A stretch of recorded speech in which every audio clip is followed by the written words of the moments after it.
flipping through the newspapers, switching through multiple news channels, exploring different websites and online mediums for relevant news?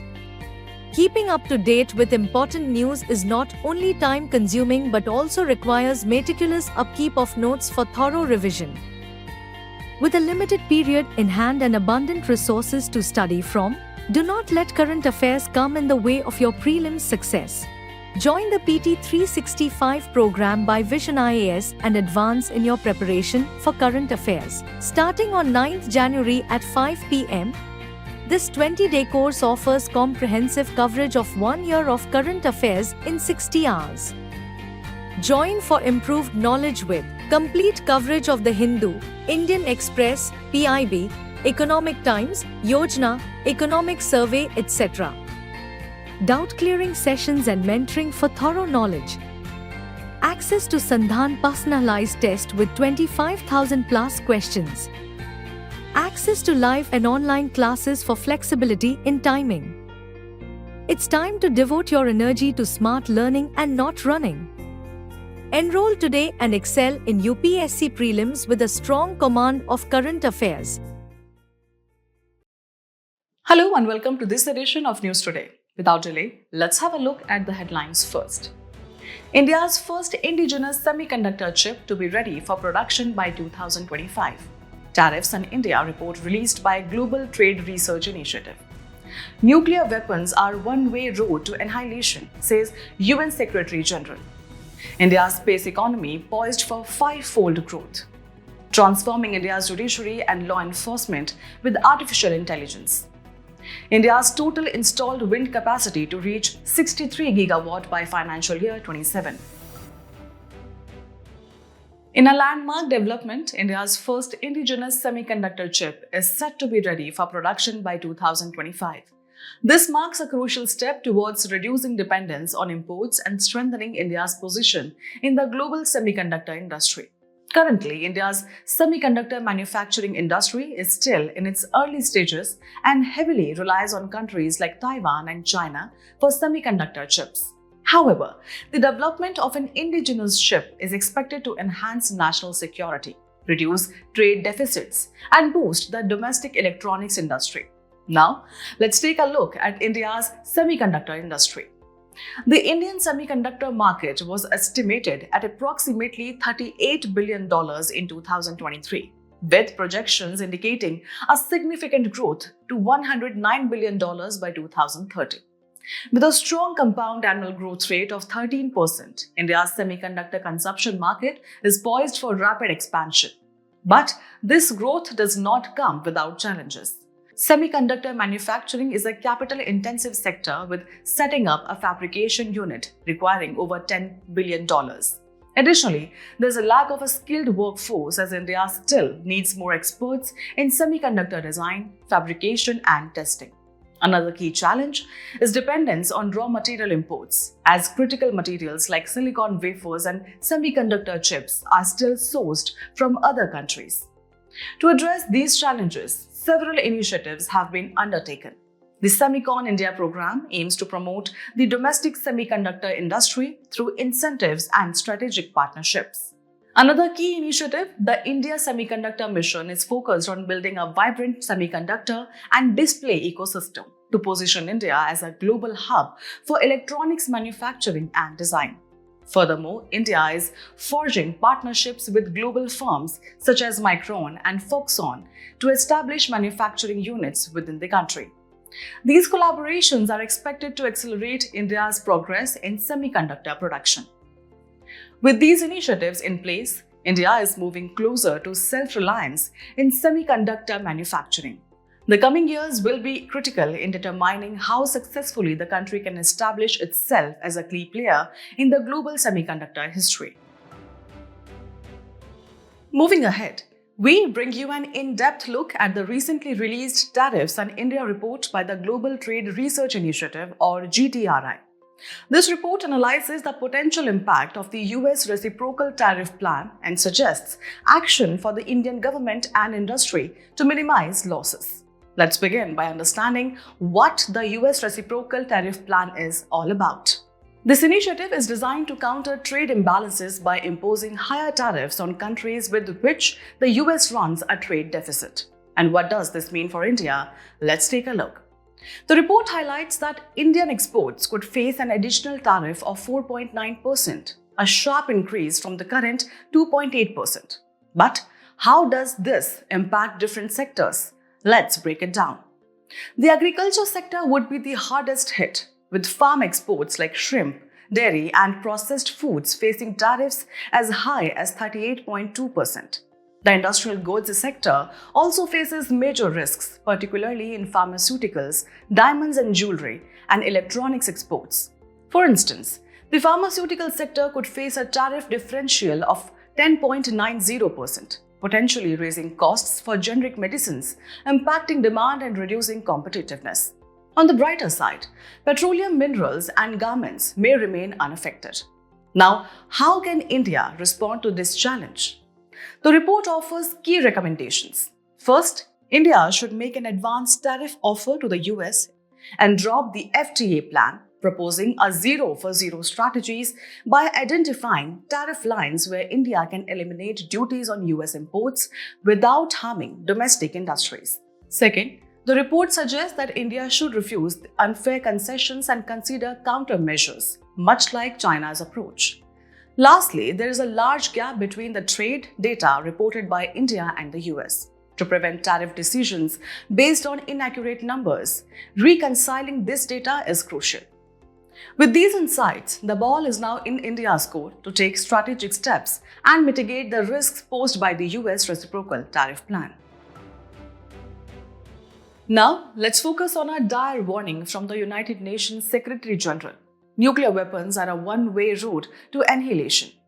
This statement comes at a time of heightened global concerns, especially after the doomsday clock moved 1 second closer to midnight last month. Now, what is the doomsday clock? Introduced in 1947 by the Bulletin of the Atomic Scientists, it serves as a symbolic representation of how close humanity is to self-destruction. And today, the risks posed by nuclear weapons are more alarming than ever. Let's take a look at the current threats. First, heightened global security concerns. Geopolitical tensions are rising, trust between the nations is declining, and military spending is soaring. All of this increases the likelihood of nuclear conflict. Second, there is an erosion of disarmament frameworks. Key treaties and international norms against nuclear testing and proliferation are being undermined, weakening global security mechanisms. Another pressing issue is the nuclear blackmail. The mere threat of using nuclear weapons to coerce opponents escalates instability worldwide. Adding to this concern is the expansion of nuclear inventories. Countries are increasing their stockpiles and a new kind of arms race has emerged, this time extending into outer space. And perhaps one of the most alarming developments, the weaponization of artificial intelligence. AI-driven military systems could reduce human control over nuclear arsenals, significantly raising the risk of unintended launches.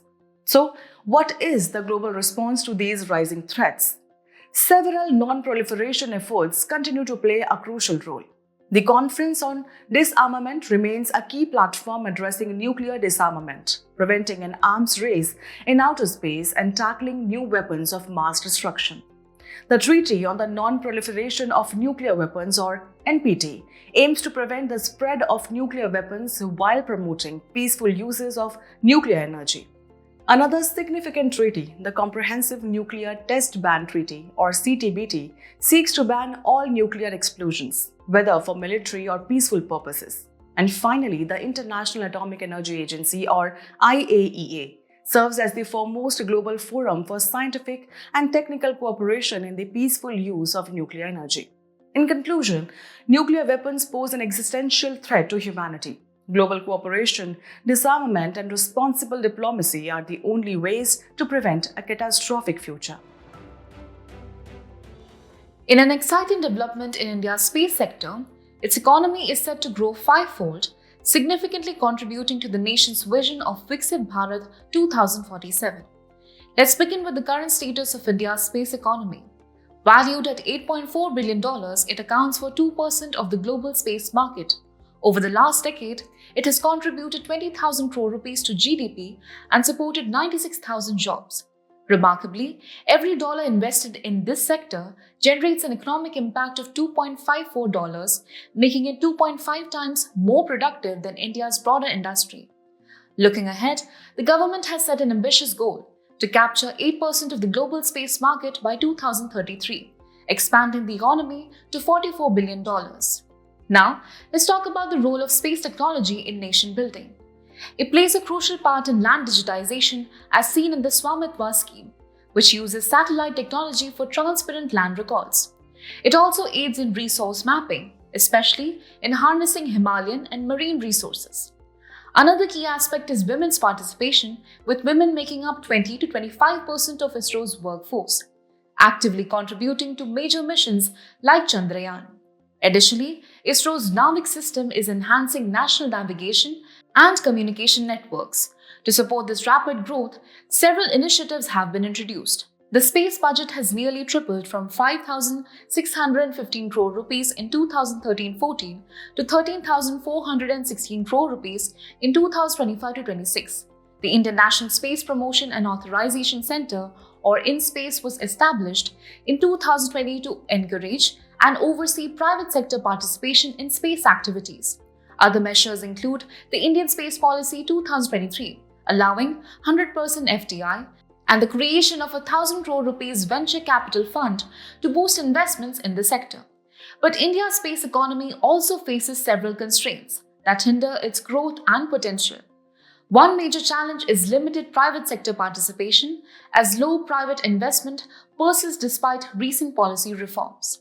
Additionally, infrastructure limitations pose a significant barrier, with an urgent need for more launch sites and research centers to support the expanding space sector.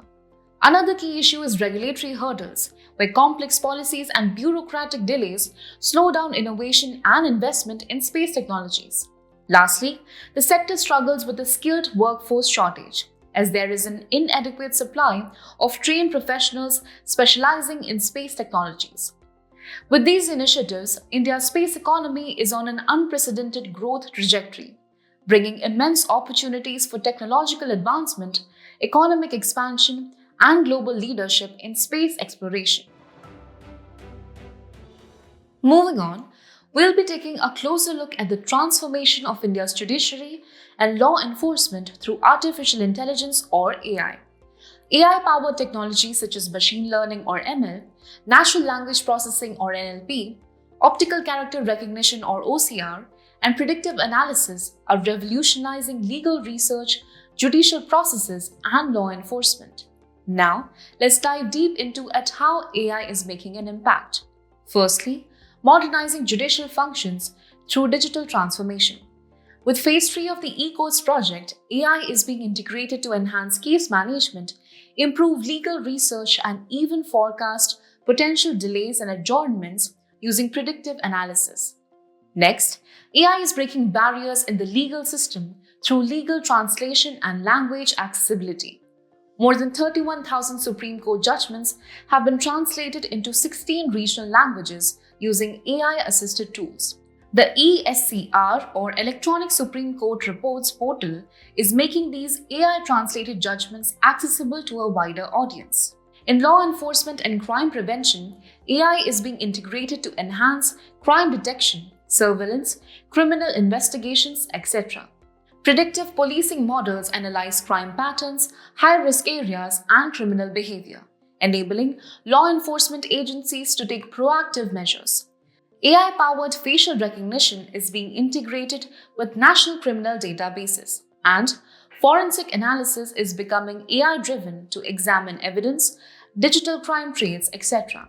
Additionally, AI-assisted FIR filing using voice recognition and augmented reality or AR applications for crime scene investigations are emerging as game changers in criminal justice.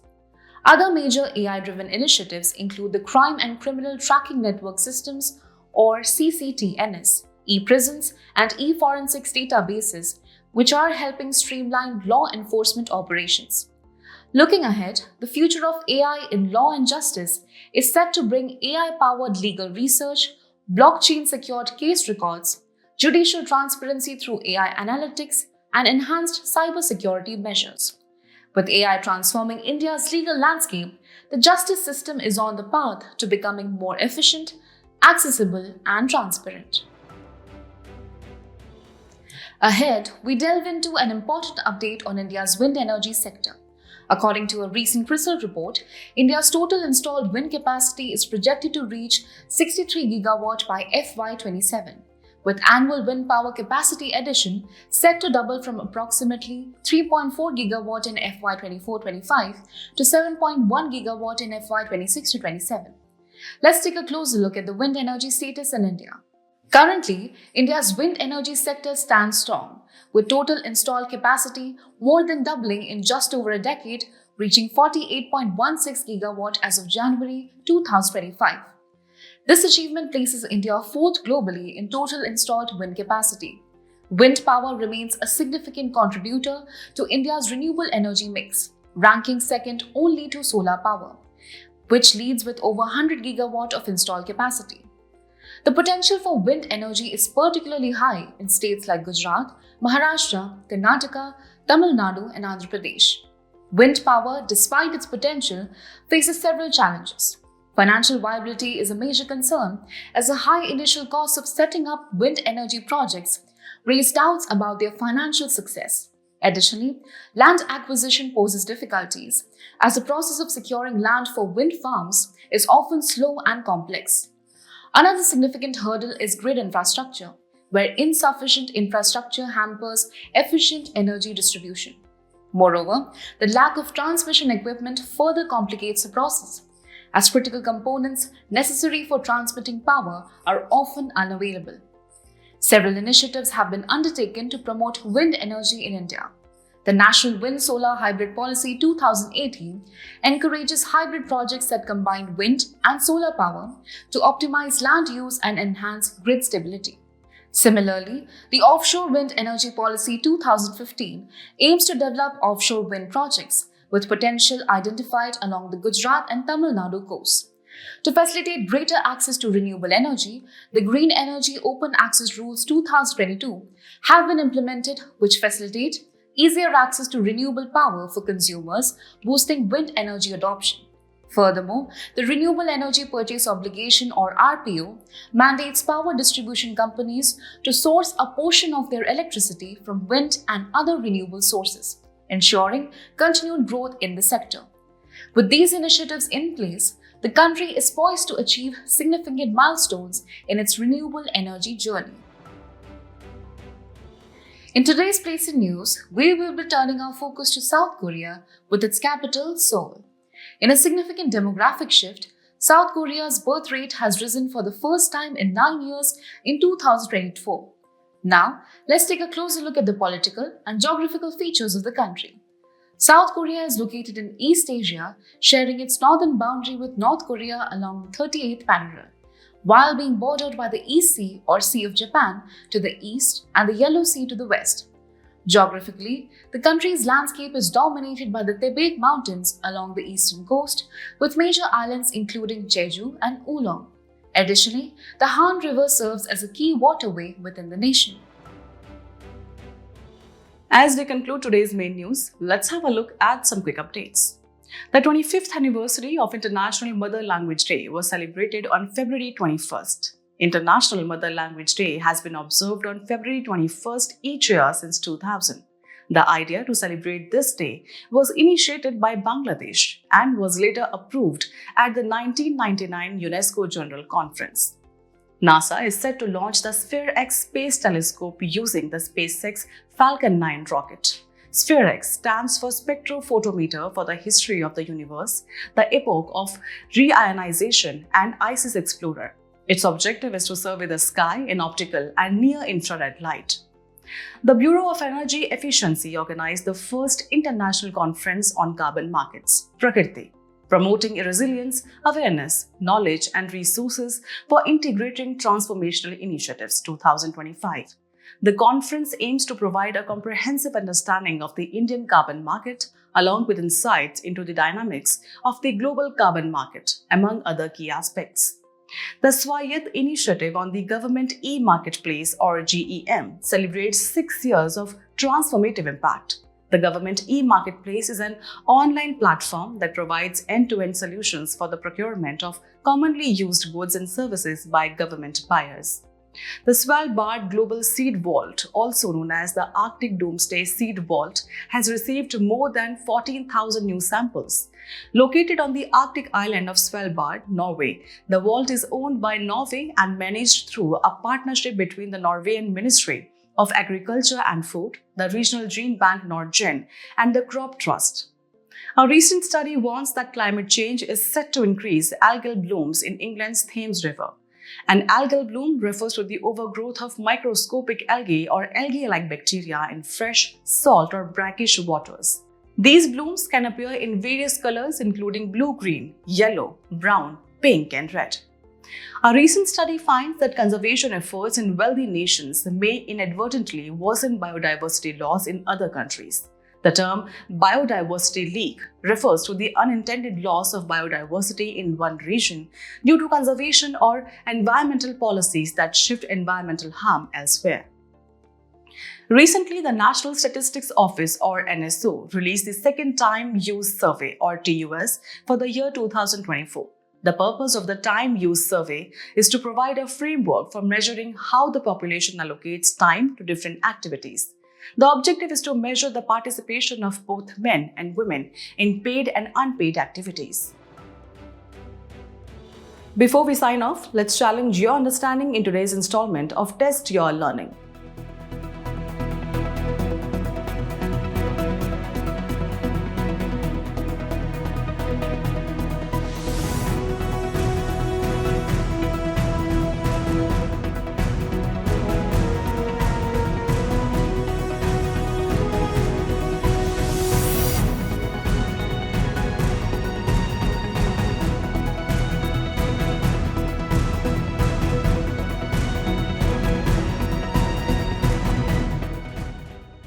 Thank you for joining us. We hope you found this episode of News Today engaging. For the solutions for the quiz and to access the PDF version of News Today, remember to visit the provided links in the description below.